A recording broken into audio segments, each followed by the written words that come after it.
Hello everyone, आज हम बात करेंगे एरिथ्रोपोइसिस के बारे में। तो बात करें हम एरिथ्रोपोइसिस की। एरिथ्रोपोइसिस ये दो वर्ड से मिलकर बना है, एरिथ्रो एंड पोइसिस। पोइसिस का मतलब मीन्स फॉर्मेशन। जहाँ पर भी एरिथ्रो वर्ड आएगा वो आरबीसी के लिए यूज होगा। Then we can say process of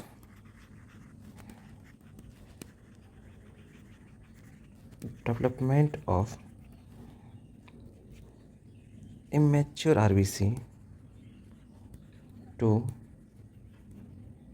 mature RBC, we can say erythropoiesis. Sorry, यहाँ immature RBC नहीं, immature stem cells यूज करेंगे। स्टेम सेल्स कहाँ होती है हमारी? Stem cells present in red bone marrow.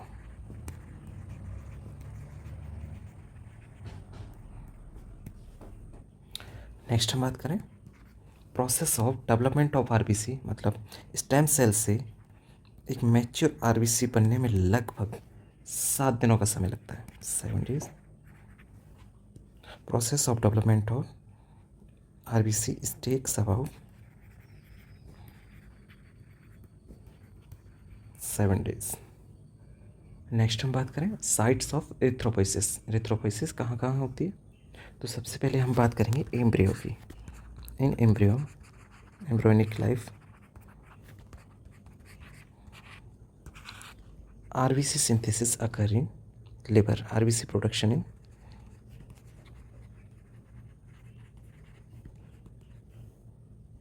liver। Embryonic period क्या है? 3 to 8 week of pregnancy। 8 week of pregnancy is considered in embryonic life। नेक्स्ट हम बात करें in fetal life, approx 3 to 6 month। RBC production is occurring liver and bones.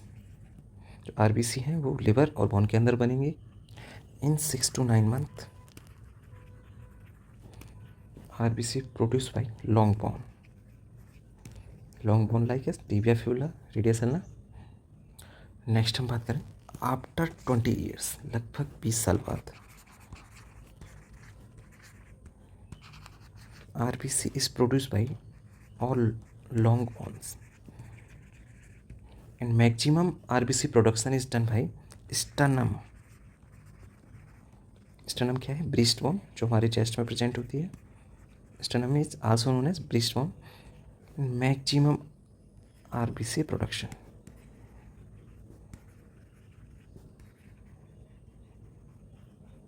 Is done by sternum.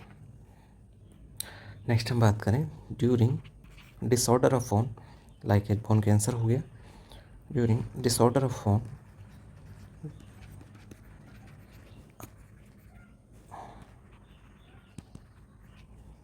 RBC is produced by spleen। Next हम बात करें stage of development of RBC। RBC develop from the stem cells, hemocytoblast stem cells। It convert into proerythroblast, early erythroblast, late erythroblast, normoblast, reticulocyte and erythrocyte. इसमें समझने जैसा कुछ नहीं है, बस डेवलप हो रही हैं और इन्हें हमें याद कर लेना है। Most important thing, from stem cells to normoblast, all these process occur in bone marrow and after nucleus ejaculation, each process the reticulocyte comes in blood vessels। Question कहाँ से बनेगा? In which phase of development of erythropoiesis RBC development nucleus is ejected in normoblast phase. Question क्या है? In normoblast phase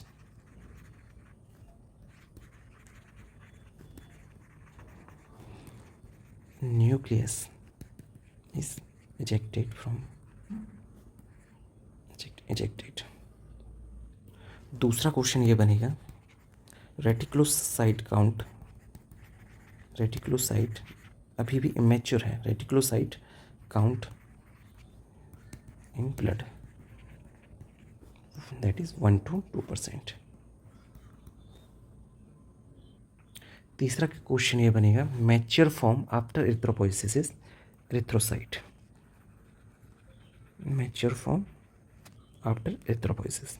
fourth one question ये है, all process from development of stem cells to mature RBC it takes place about 7 days।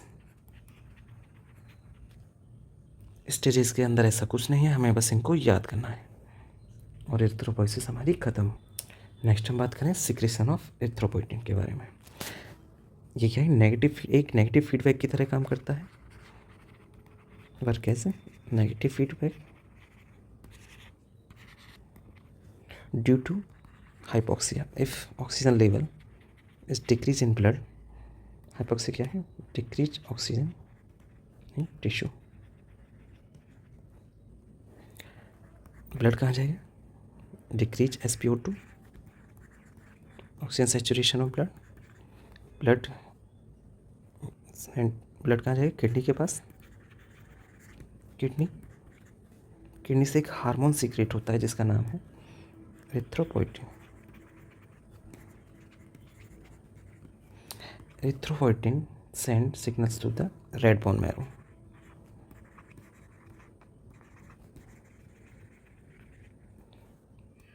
Red bone marrow increase production of RBC, resulting in increased oxygen carrying capacity of blood। सीधी सी बात, blood के अंदर oxygen की कमी हुई, oxygen saturation decrease हुआ, blood kidney के पास गया, kidney से एक हार्मोन सीक्रेट हुआ एरिथ्रोपोइटिन, एरिथ्रोपोइटिन गया बोन मैरो के पास, वहाँ से आरबीसी का प्रोडक्शन बढ़ गया। नेक्स्ट हम बात करें फंक्शन ऑफ आरबीसी। तो आरबीसी का पहला फंक्शन क्या है, ट्रांसपोर्ट O2 एंड CO2। दूसरा function, the surface of RBC contain antigens which determine blood groups A, B and RH factor। Next हम बात करें variation in number of RBC. तो पहला है पॉलीसाइथीमिया।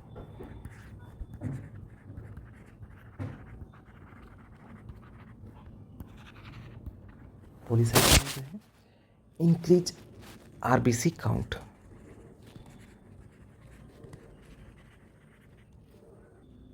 पॉलीसाइथीमिया आइदर फिजियोलॉजिकल हो सकता है, it is either physiological and और पैथोलॉजिकल।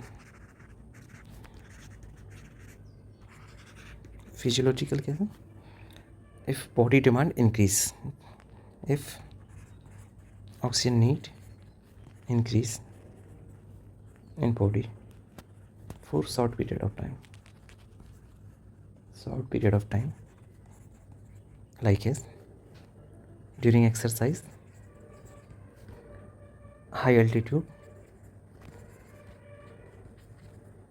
अगर हम पहाड़ वगैरह पर जाते हैं तो हमारा ऑक्सीजन की नीड बढ़ जाती है, जिसकी वजह से हमें फिजियोलॉजिकल पॉलीसाइथीमिया देखने को मिल सकता है। नेक्स्ट हम बात करें आफ्टर मील, खाना खाने के बाद, एंड इन न्यूबॉर्न।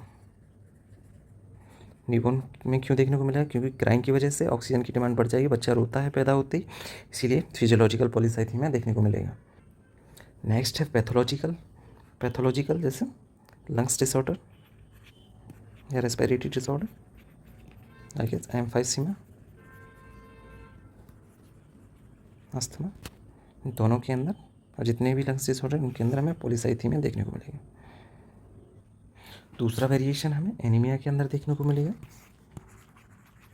एनीमिया बाद में डिटेल्स में पढ़ेंगे क्या है। एनीमिया क्या है? Decrease RBC production resulting in decreased oxygen capacity. Decreased RBC production resulting in decreased oxygen carrying capacity of blood capacity. Next हम बात करें पैक्ड सेल वॉल्यूम के बारे में। क्या है पैक्ड सेल वॉल्यूम? मतलब PCV, also known as hematocrit level. Haematocrit level. Haematocrit क्या है? Percentage of RBC in blood. Total blood के अंदर कितने परसेंट आरबीसी प्रेजेंट हैं, तो उसे क्या कहेंगे? पैक्ड सेल वॉल्यूम या haematocrit level. Normal level of haematocrit is 42 to 44%, मतलब लगभग 42 से 44% आरबीसी हमारे ब्लड के अंदर प्रेजेंट होती है। दूसरा है मीन सेल हीमोग्लोबिन, MCH। क्या है? Mean cell haemoglobin. MCH क्या है? एवरेज अमाउंट ऑफ हीमोग्लोबिन पर आरबीसी सेल, मतलब एक आरबीसी पर कितने ग्राम कितना वेट का हीमोग्लोबिन प्रेजेंट है, उसी को हम क्या बोलेंगे? MCH। नॉर्मल लेवल कितना होता है? 27 to 32 पिकोग्राम। यूनिट याद रखना, पिकोग्राम पर सेल। लगभग 27 to 32 picogram haemoglobin present on each RBC. हर एक आरबीसी पर लगभग 27 से 32 पिकोग्राम हीमोग्लोबिन प्रेजेंट होता है। नेक्स्ट हम बात करें MCSC लेवल के बारे में। MCSC लेवल क्या है? Mean cell haemoglobin concentration. MCSC level क्या है? Weight of haemoglobin in 100 ml of RBC. लगभग 100 ml आरबीसी के अंदर कितना ग्राम हीमोग्लोबिन प्रेजेंट होता है, उसे बोलेंगे MCSC लेवल। नॉर्मल लेवल कितना होता है? दैट इज 30 to 35 ग्राम पर 100 ml ऑफ रेड सेल।